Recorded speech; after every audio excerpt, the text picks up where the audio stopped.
किसी ने उल्टा बोल दिया, किसी ने आपके मन की बात नहीं करी, तो जीवन खत्म करने तक का आपका निर्णय आ गया। क्या है जीवन के 6 रूल? अगर आपको इस लाइफ को जीने के रूल पता होंगे ना, मैं आपको सच्ची बोलूंगी, इस मैच, इस गेम से ज्यादा अद्भुत और इंटरेस्टिंग गेम आपकी लाइफ में और कोई नहीं होगा, अगर आपको रूल्स पता है। रूल नंबर 1, आपने कभी देखा है, कभी भी कोई मैच एक टीम खेलती है? क्या कोई मैच संभव है अगर एक ही टीम खेले? आप बताइए। क्रिकेट एक टीम खेले तो जीत सकती है, फुटबॉल एक टीम खेले तो जीत सकती है, हॉकी एक टीम खेले तो जीत सकती है।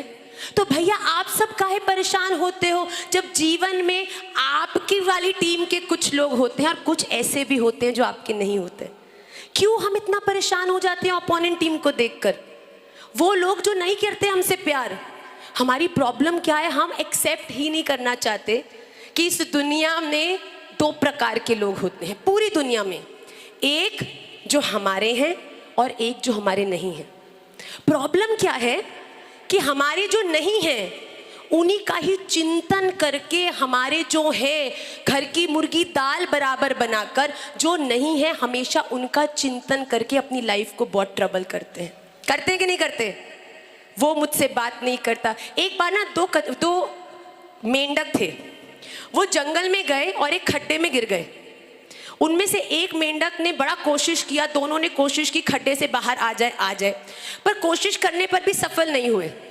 उसमें से एक मेंढक ने उसी समय दम तोड़ दिया डर के मारे। अब दूसरा मेंढक था, वो प्रयास करता रहा, ऊपर नहीं आ पाया। इतने में उसने क्या देखा सर, कि बहुत सारे और मेंढक वहां पहुंच गए उनकी आवाजें सुन के। तो जैसे ही उन्होंने नीचे देखा तो देखा कि एक मेंढक तो मर चुका है और दूसरा मेंढक अभी भी नीचे जिंदा है। तो उन्होंने सबने कहा इतना गहरा गड्ढा है, ये भी बेचारा मर ही जाएगा। सबने ऊपर से अपनी संतावना देनी शुरू करी, बड़े रिलेटेबल वर्ड्स होंगे, नहीं होगा तुमसे, लूजर हो तुम, नहीं आ पाओगे ऊपर, अब तुम बच नहीं सकते, अब तुम्हारा मरना ही निश्चित है, you will not be successful. अब आश्चर्य की बात क्या थी कि वो मेंढक जो जिंदा था वो उन लोगों की ऐसी नेगेटिव बातों को सुन के और जोर जोर से ऊपर आने की कोशिश करता। तो सब सोचते कि हम इसको डीमोटिवेट कर रहे हैं और ये है कि और तेज कूद रहा है। एक मेंढक ने बड़े गुस्से वाले मुंह बनाकर नीचे देखकर कहा, अरे भैया तुझे मरना ही है, मत कूद। उसने ये सुना और ऐसी छलांग मारी कि गड्ढे से बाहर आ गया। जैसे ही बाहर आया उसने बाकी मेंढकों को प्रणाम किया और चल दिया। जब उसने ऐसा किया तब बाकी जो मेंढक थे आपस में बात करने लगे, अरे भैया हमने तो इतना डीमोटिवेट किया था, हमने तो इतना बुरा कहा था, तो ये ऊपर कैसे आ गया? तो पीछे से एक और मेंढक आया, उसने बोला क्या हुआ भैया? उसने बोला कि भैया ये मेंढक को हमने इतनी बार बोला कि तू मर जाएगा, कोई तेरा स्कोप नहीं है, फिर भी वो कूद गया। उसने बोला अरे आप बावरे हो? उसने बोला क्यों? कहता आपको पता नहीं ये गूंगा और बहरा है?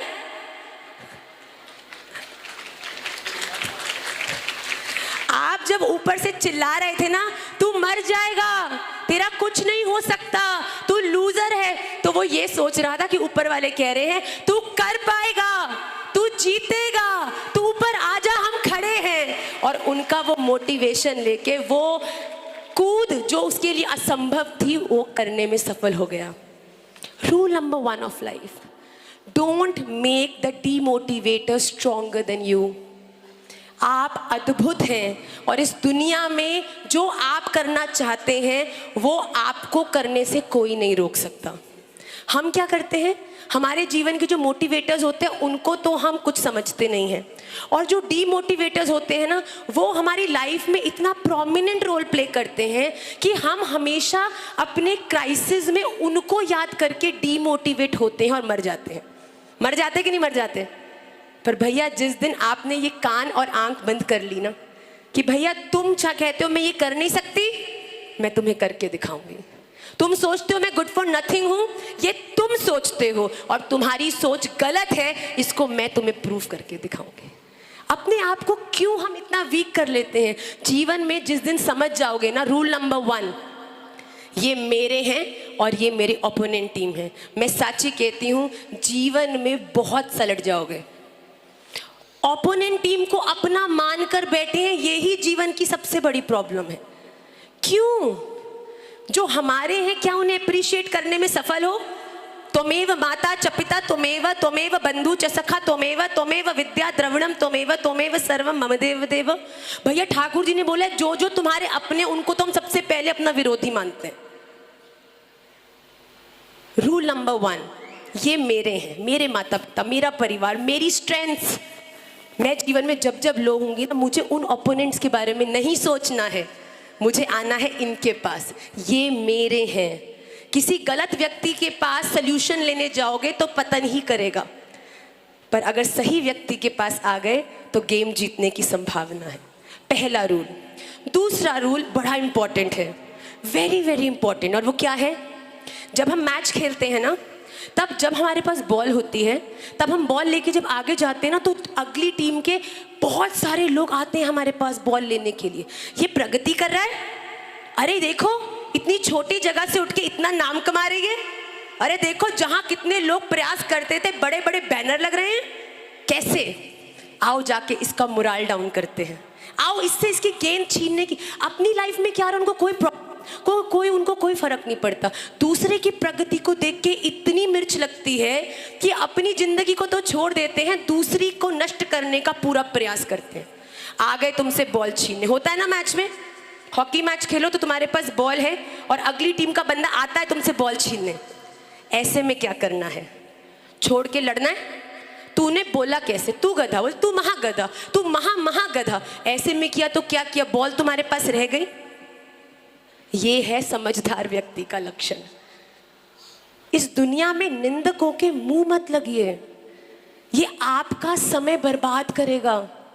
अपने पीस ऑफ माइंड को केवल आप ही बचा सकते हैं अपने विवेक से। दूसरा व्यक्ति तो वेला है, दूसरा व्यक्ति तो आया ही इसलिए कि वो आपका टाइम खर्च करे, जिससे कि आप भिड़ो, आप लड़ो, आप डिस्ट्रैक्ट हो, आप भक्ति छोड़ो, भगवान को छोड़ो और उससे लड़ने में, और फिर उसके बाद भगवान का चिंतन छोड़ के उसका चिंतन करने में सारा टाइम बर्बाद कर दो। होता है कि नहीं होता? बताइए, होता है ना? तो किसका लॉस हुआ? उस व्यक्ति का? नहीं। तो महाराज जी बड़ी सुंदर इसका हमें एक सार्वजनिक मंत्र दिया है सर, जिसको बोलने से जीवन में बहुत समाधान होता है। जो लोग अच्छे प्लेयर होते हैं ना, एक हॉकी में शब्द आता है डॉज द बॉल। मतलब तुम आए, मेरे पास बॉल है, तुम आए और तुम जैसे ही आए मैंने बॉल को डॉज किया और मैं आगे चली गई। ना भिड़ी, ना बात करी, ना समय व्यर्थ किया, ना ही मुझे तुमसे कोई मतलब है भैया। You don't exist for me.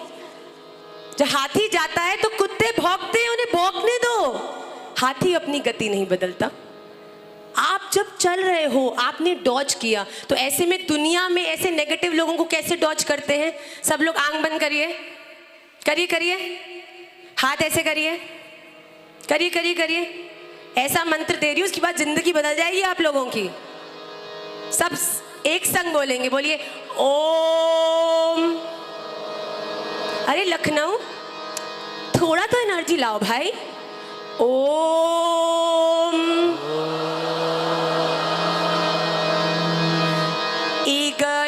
इगनोराय नमः।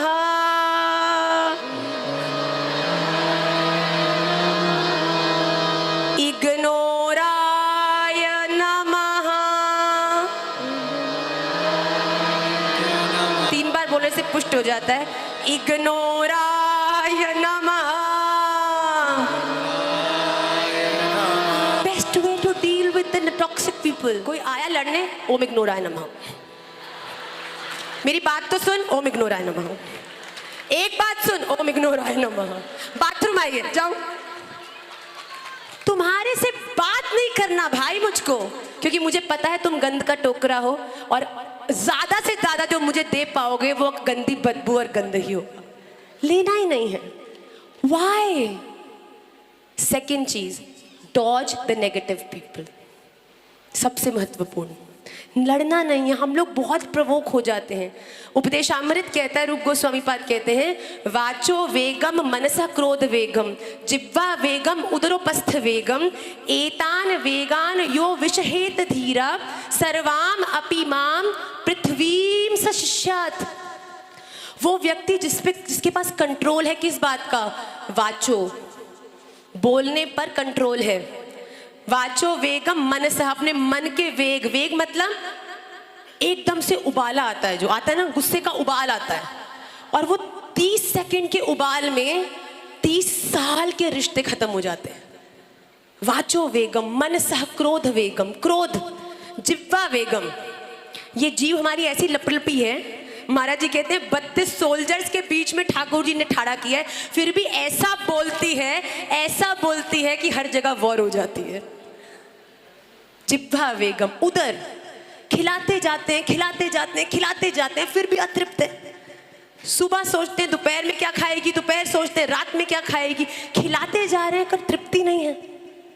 उपस्थ वेगम, काम के प्रति वेग, ऑपोजिट जेंडर के प्रति आपका अट्रैक्शन ऐसा पागल कर देता है लोगों को कि ना जाने क्या कुछ करने के लिए आजकल लोग तैयार हैं। जिसके पास इन 6 चीजों पे कंट्रोल नहीं है, वो इस दुनिया में उसका पतन होगा ही होगा। पर रूप गोस्वामी पाद कहते हैं, वो व्यक्ति जिसके ऊपर इन 6 चीजों पर कंट्रोल है, वो इस पूरी दुनिया का गुरु होने योग्य है। उसकी पूरी दुनिया शिष्य बन सकती है। तो सेकंड चीज क्या थी? Dodge the negative people. हमको किसी से मतलब ही नहीं है। तुम हमें राधा रमन लाल तक ले जाने के लिए प्रोत्साहित करते हो तो तुम हमारे हो, तुम हमें बार में और जगह ले जाने के लिए प्रोत्साहित करते हो, हम तुम्हें नहीं जानते। सिंपल।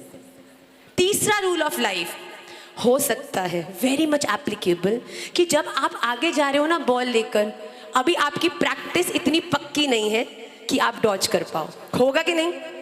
हो सकता है आगे आने वाला बंदा आपसे ज्यादा निपुण हो और वो पूरा मन बना के आया है, ऐसी खरी खोटी सुनाऊंगी कि कम से कम 1 महीने का डिप्रेशन तो होगा इसको। हो सकता है कि वो व्यक्ति सोच के आया है प्लान्ड, पर ऐसे में क्या करें? मेरी गेम पक्की नहीं है, मैं जानती हूँ, कोशिश कर रही हूँ। अर्जुन कहते हैं चंचलम ही मना कृष्ण प्रमाथि बलवद्रम, और भगवान क्या कहते हैं? असंशयम महाबाहो मनो दुर्निग्रहम चलम अभ्यासेन तु कौन्तेय वैराग्येन च गृह्यते। तो प्रैक्टिस करता रहे, don't worry, practice makes a man perfect. पर अगर आपकी अभी गेम की इतनी प्रैक्टिस नहीं है और दूसरा व्यक्ति आ गया बॉल छीनने, तो क्या करना है? पास द बॉल। पास करो बॉल को। किसको? ऑपोजिट टीम के लोगों को नहीं, अपनों को। मैं इतनी स्ट्रांग नहीं हूं, शायद आज आप सबके सामने खड़े योग्य भी नहीं हूं, पर आपको पता है मेरी टीम में कौन है? मेरी टीम में महाराज जी हैं। मेरी टीम में कौन है? मेरे ये बच्चे हैं। मेरी टीम में कौन है? प्रिया रमन महाप्रभु हैं। मेरी टीम में कौन है? राधा रमन लाल है। मेरी टीम में कौन है? स्वयं राधा रानी है। मैं इस दुनिया में जब जब उलझती हूँ ना, मेरा सल्यूशन इस दुनिया के पास नहीं होता। मैं जानती हूँ कार्पण्य दोषोपहत स्वभावात् पृच्छामि त्वाम धर्म सम्मूढ़ चेता यत् श्रेयस्यान् निश्चितं ब्रूहि तन्मे शिष्यस्ते हम शाधि माम त्वाम प्रपन्नम। हे ठाकुर जी, आप मेरे मित्र हो। द्रौपदी कौरवों से घिरी थी, बंसी वाले से विनती करी थी, कृष्ण कृष्ण चीर बनकर आए, प्रभु दौड़े चले। कौन है आपका दोस्त? एक बार ठाकुर जी के हाथ में गलती से चोट लग गई। नहीं, चोट भी नहीं लगी। एक बार ठाकुर जी तिलक कर रहे थे सब पांडवों का। दूर खड़ी द्रौपदी ने जब देखा तो देखा कि ठाकुर जी के हाथ में कुछ लाल लाल लगा है। ठाकुर जी के दौड़ के द्रौपदी जी ठाकुर जी के पास आई और बिना पूछे बिना सोचे समझे तुरंत अपनी साड़ी जो स्वयं इंद्र ने द्रौपदी जी को, इंद्र की पत्नी ने द्रौपदी जी को दी थी, उस साड़ी को फाड़ कर उन्होंने ठाकुर जी के हाथ पर बांध दिया। ठाकुर जी कहते, बावरी क्या कर रही है? कह रही आपको पता नहीं आपके हाथ से रक्त बह रहा है, आपके हाथ में साड़ी बांध दी हूँ जिससे आपका रक्त नहीं बहे। ठाकुर जी कहते अरे क्या करती है द्रौपदी, ये तो रोली है, तिलक कर रहा था, रक्त थोड़ी है। द्रौपदी कहती ओहो, पर ठाकुर जी ऐसे ऐसे द्रौपदी के इस भाव पर रीझे तो ठाकुर जी ने कहा तू चिंता मत कर, आज तूने अपनी ये साड़ी को फाड़ के जो मेरे हाथ पर लगाया है ना, एक दिन जब समय आएगा ना और तुझे वस्त्र की जरूरत होगी तब मैं साड़ियों के अंबार लगा दूंगा। ये है हमारे ठाकुर जी। अरे दोस्त बनाया किसको है, किसको बॉल पास कर रहे हो? क्या उसको कर रहे हो जो ट्रेंड इनफ है? कौन है तुम्हारा? तीसरा रूल, अपनों को प्यार करो। हम कहते हैं तू तो जानता है ना कि तू मेरा कितना अच्छा दोस्त है, और जब बात करने पे आओ तो अनादर, बात करने का ढंग नहीं, कोई बात का पता नहीं। ऐसा थोड़ी होता है। जो आपके हैं रोज बोलो आई लव यू, रोज अप्रिशिएट करो, thank you for being what you are to me. सबसे प्रॉब्लम बड़ी यही है, अपने घर में एप्रिसिएशन मिलता नहीं है, तभी तो व्यक्ति बाहर ढूंढता है कोई तो सम्मान कर ले भाई, कोई तो पूछ ले मैं कितना कितना काम करता हूँ, कोई तो पर कोई आपको लगता है आप सबके संग सेशन करने के बाद मेरा पहला कॉल होता है महाराज जी को, और ये वाइस वर्सा है, कथा में जब महाराज जी होते हैं महाराज जी का हमको, और पहली चीज जो हम एक दूसरे को बुनाते हैं सबसे, ये पूरा प्रयास किस लिए? दुनिया को रिझाने के लिए नहीं, राधा रमन और सदगुरुदेव हम पे रीझ जाएं, केवल इतना प्रयास है। आपके दोस्त कौन है? तीसरी चीज, हेल्प लेना जरूरी है। आप अगर ये सोच रहे हो ना कि आप 30 मार खान हो और आपको जिंदगी में किसी की जरूरत नहीं पड़ेगी तो आप गलत हैं। I am very happily telling you, अगर आप इस बबल में है ना कि जिस कोप के मेंढक आप बने हैं ये दुनिया केवल उतनी है, तो ये गलत है। एक बार एक गैया अपने ग्वाले के साथ जंगल में गई, चरते चरते चरते चरते गैया खो गई। बड़े ध्यान से सुनिएगा। जब गैया खो गई तो गैया आगे चलती जा रही थी, बाकी सब गैया गायब हो गई, तो उस गैया ने पीछे मुड़ के देखा और कोई नहीं था। अब वो घबरा गई कि भैया मैं कहाँ आ गई। उसने तुरंत थोड़ी देर बाद सुना कि पीछे किसी की आवाज आ रही है, तो गैया ने पीछे मुड़ के देखा तो एक बड़ा खूंखार शेर उस गैया के पीछे पीछे चल रहा था। अब गैया समझदार थी, गैया ने सोचा अब क्या किया जाए, अगर मैं दौड़ी तो ये लपक के मुझे खा जाएगा। तो गैया ने बड़ी समझदारी दिखाई। गैया अपनी गति से आगे बढ़ती गई और बढ़ते बढ़ते आगे उसको एक तालाब दिखा।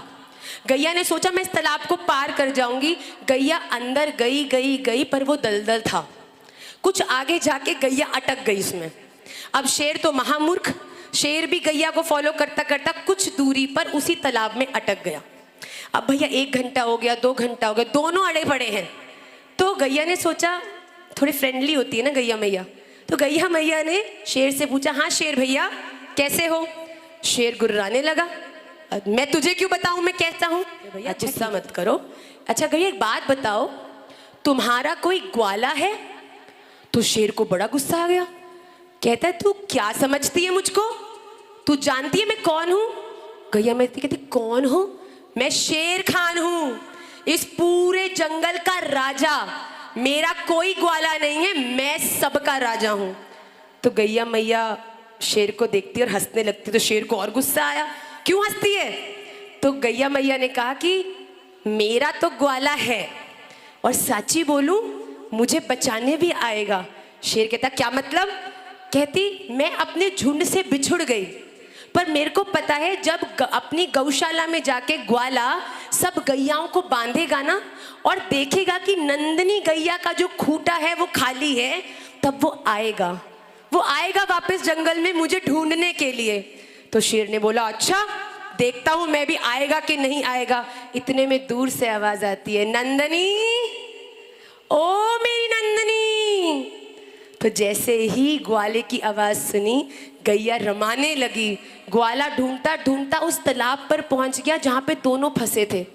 अब जैसे ग्वाला ने देखा सर कि गैया है और उसके पीछे शेर, तो पहले तो ग्वाला को हार्ट अटैक आने, वो मेरी गैया को क्या होगा। तुरंत ग्वाला ने क्या किया, एक रस्सी ली और गैया के सींग में फंसाई। कुछ जोर गैया ने लगाया, कुछ जोर ग्वाला ने लगाया और उसने खींचकर अपनी गैया को बाहर निकाल लिया। अब बचा क्या? वो शेर जो अभी भी दलदल में फंसा हुआ था। तो गैया तो करुणामयी है। गैया ने बोला, ग्वाला इसको भी निकाल दे।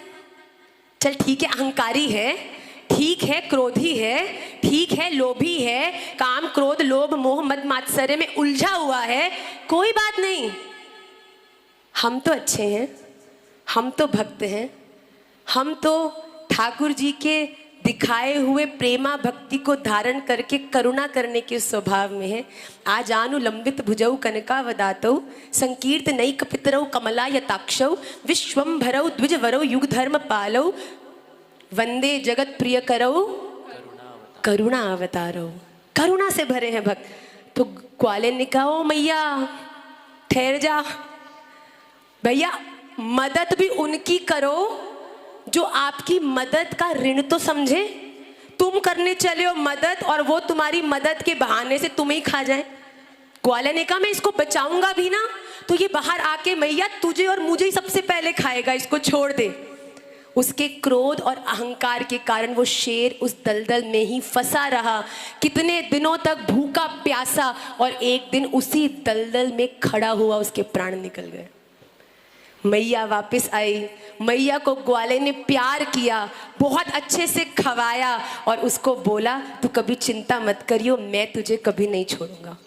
अब ये आप सब पे निर्णय करता है, निर्भर करता है कि आप इस दुनिया में वो अहंकारी शेर बन के जीना चाहते हो जो सोचता है कि आई एम द बेस्ट, मुझे किसी की जरूरत नहीं है। तुम सोचते हो कि मुझे तुम्हारी जरूरत है ना, तो मुझे कोई जरूरत नहीं है। भैया एक दिन मारे जाओगे। पर क्या तुम शेर हो या मेरे राधा रमन लाल की गैया हो जो हर समय श्री राधा रमण चरणार्पण मस्तु कहकर अपने जीवन के हर कर्म को करने के लिए तैयार है। अगर राधा रमन की गैया बन के रहोगे ना, तो मैं साची कहती हूँ, इस दुनिया के कितने बड़े से बड़े बवंडरों में भी तुम फंस जाना, जहाँ पे निकलने की कोई संभावना नहीं होगी। बस करना केवल इतना है, तुम ढूंढो मुझे गोपाल में, खोई गैया तेरी। इस दुनिया में अहंकारी शेर बन के रहना है या मेरे राधा रमन लाल की गैया बन के रहना, ये निर्णय आपका है। पहला रूल ऑफ लाइफ क्या है? पहचानिए मेरे कौन और पराये कौन। दूसरा रूल ऑफ लाइफ है, जो टॉक्सिक लोग हैं उनको डॉज करके जीवन में आगे बढ़िए, क्योंकि आपका जो लक्ष्य है वो तय है, उनका नहीं। तीसरी चीज, अगर कभी वीक फील करो, take support from your people. अपनों से मदद लो, संकोच मत करो, वो आपके अपने इसी कारण तो हैं कि प्रतिकूल स्थिति में आपका साथ निभा पाए। चौथी चीज भैया बहुत जरूरी है, वो क्या है? जब हम मैच खेलते हैं तब आपने देखा है कि केवल एक ही गोल पोस्ट होता है। क्या आपने फुटबॉल की मैच में 4-5 गोल पोस्ट देखे? किसी भी मैच में 4-5 गोल पोस्ट देखे? एक लक्ष्य है, 1 goal, then only you will be successful. 4 नहीं 5 मामाओं का भांजा घर भूखा ही आता है भैया। तीसरे मामा, चौथे मामा, 5वें मामा ने बोला, मामी ने सोचा 4 मामा की यहाँ से आ रहे, कुछ तो खवा के ही भेजा होगा, कोई बात नहीं बेटा जा। 5 मामाओं के घर से भांजा बेचारा भूखा ही आता है। अपने जीवन में दर दर काहे भटकते हो भैया? एक बार लक्ष्मी प्रिया जी, बड़ी सुंदर बात है, महाराज जी सुनाते हैं कथा में। सबसे पहले तो आपको दंडवत, आप आए। एक वैष्णव के जीवन का आचरण जो है ना, वो तब दिखता है जब कोई उसे नहीं देख पा रहा होता। तृणादपि सुनीचे न तरोरपि सहिष्णुना आमानी ना मान देना कीर्तनीय सदा हरि। इतने सुंदर स्तर पे इतने बड़े कथावाचिका होने के बाद भी आप सब जानते हैं, आप सब सोफे पर बैठे हैं, पर वो दंपति नीचे भूमि पर बैठा है। आपको देखते ही, आपकी सरलता देखते ही मुझे महाप्रभु जी का वो भाव याद आ गया। आपको दोनों को खूब खूब प्रणाम। एक बार बड़ी सुंदर बात है, चलो एक बात सुनिए, चलो जो मैंने चौथी चीज बोली कि इतनी जगहों पर अगर अटकोगे तो पतन ही होगा। कैसे? एक बार एक भक्त था, वो बिल्कुल मरने की कगार पे था और जोर जोर से देवी जी मुझे बचा लो, हनुमान जी मुझे बचा लो, गणपति जी मुझे बचा लो, हे सूर्य भगवान मुझे बचा लो, हे बाबा मुझे बचा लो, बोल बोल के सबका नाम लेता गया और फिर उसकी मृत्यु हो गई। जब मृत्यु के बाद भगवान के पास पहुंचा तो बड़ा रुष्ट था भगवान से, बड़े खराब हो आप, मैंने आपको इतने नामों से बुलाया पर आपने मुझे छोड़ दिया। भगवान कहते महापुरुष, तूने बोला देवी जी आओ, भगवान कहते मैं अभी देवी जी का स्वरूप धारण करके अपने शेर पे बैठ के आने ही वाला था, तो तूने कहा हनुमान जी आओ, तो मैंने शेर को छोड़ा, मैं हनुमान जी का वेश धारण किया, मैं आने ही वाला था, तो तूने कहा भोलेनाथ पधारो, मैंने नंदी को बुलाया, नंदी तू आज भोलेनाथ का वेश धारण करना है। भगवान कहते इतनों को तूने बुलाया कि मैं तैयार ही होता रह गया और तेरी मृत्यु का समय आ गया। अरे इतनी जगह काहे झुकना है? एक एक कोई भी हो, राधा वल्लभ, राधा रमण, बांके बिहारी जी, राधा गोपीनाथ, कोई भी हो पर एक हो। जब जीवन में एक लक्ष्य होता है ना, तभी जीवन में जीतने की संभावना होती है। अगर बहुत सारी जगह उलझोगे ना तो उलझे ही रह जाओगे। और पांचवी चीज जो एक रूल है आपके एक अच्छी लाइफ को जीने का, वो क्या है? मैं जानती हूँ पहले शुरू में हम लोगों ने बहुत उधम कर लिया, पर हाँ जल्दी से सेशन को हम विश्राम करेंगे, हमको पता है। पर दो चीज़ें आखिरी जो सबसे मेन है उन्हें बताकर हम विश्राम करेंगे। पांचवा रूल है प्रैक्टिस।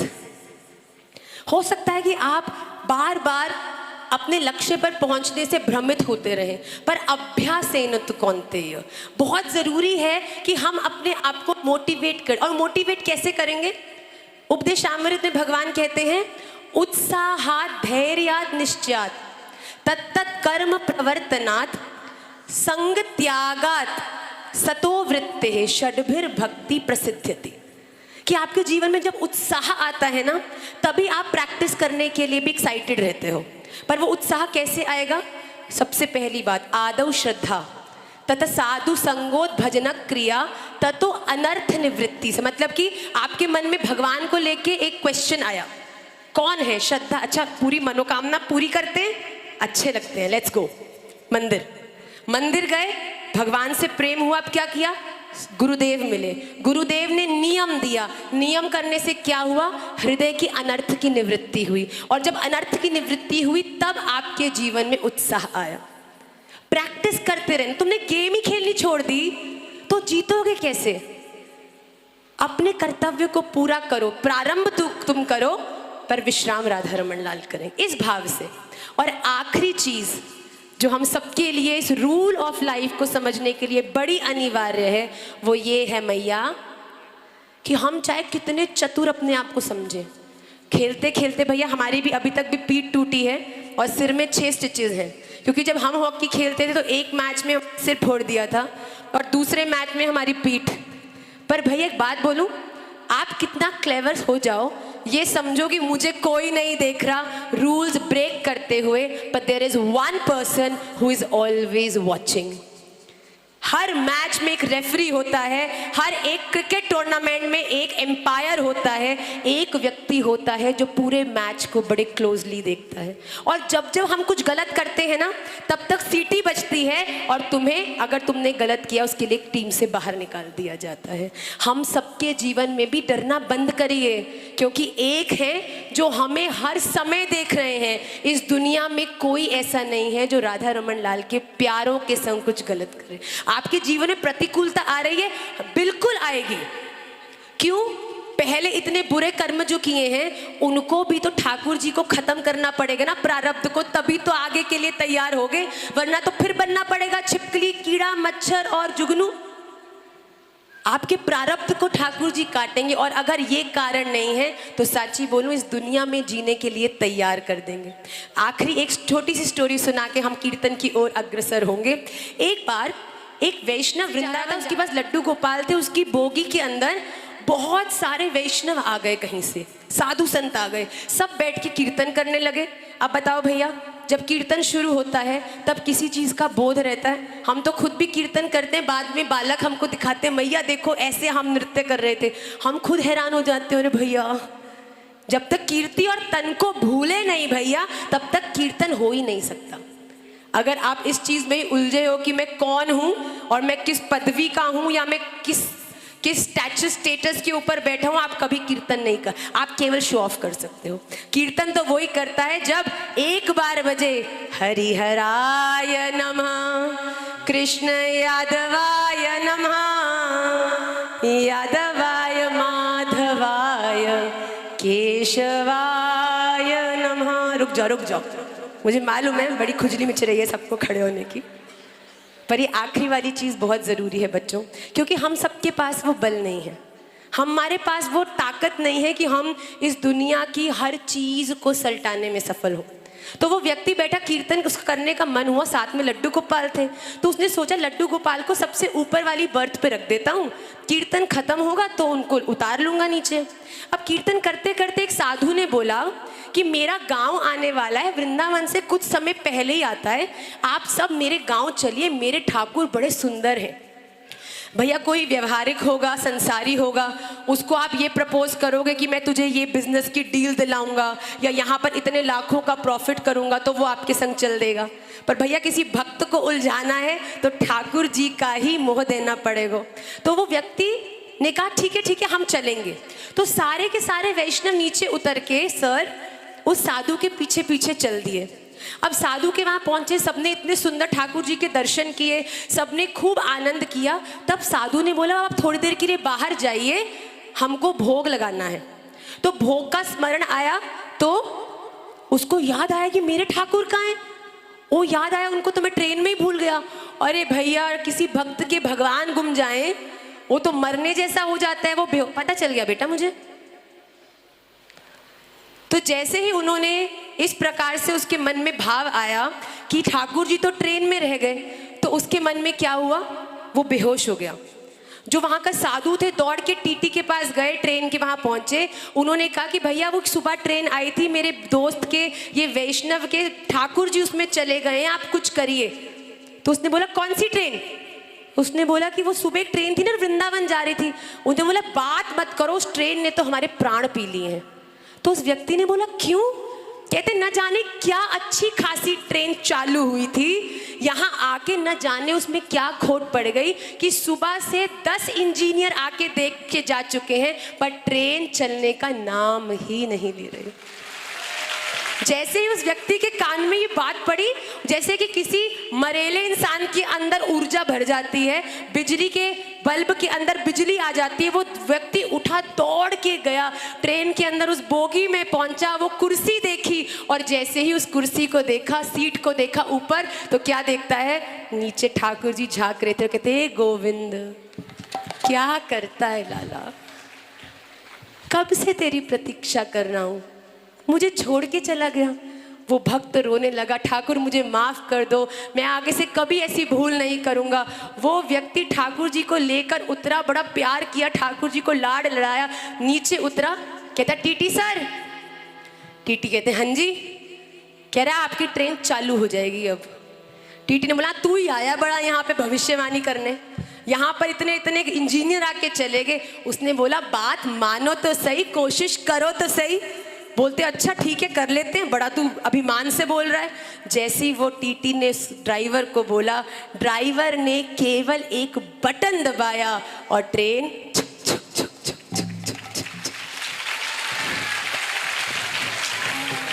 प्यार करके तो देखो, संबंध बना के तो देखो। इस दुनिया में ठाकुर वो कर सकते हैं जो आप कर सकते हैं, मेरे राधा रमन वो भी कर सकते हैं जो शायद आप नहीं कर सकते। पर एक सच्ची बात कहूँ, मेरे राधा रमन वो भी कर सकते हैं जो आप सोच भी नहीं सकते कि आप शायद कर सकते। तो आइए इन सब बातों को हम स्मरण रखते हुए, घबराइए मत, इस दुनिया को खेलिए, इन बातों का विचार करके उलझना नहीं है। जीवन में कुछ लोग अब उल्टी साइड के भी होंगे, ये जीवन की वास्तविकता है। ये नहीं होंगे, इस बात को सोचना हमारी मूर्खता है। ये हैं गुड, तभी ये जीवन रूपी गेम हम खेलने में सफल होंगे। अपने लोगों को पहचानिए, उनकी सपोर्ट लीजिए, उनकी हेल्प लीजिए, अपने लक्ष्य के प्रति समर्पित रहिए और कायेन वाचा मनसेन्द्रियैर्वा बुद्ध्यात्मना वा अनुसृत स्वभावा करोति यद्यत् सकलं परस्मै नारायणायेति समर्पयेत। श्री राधा।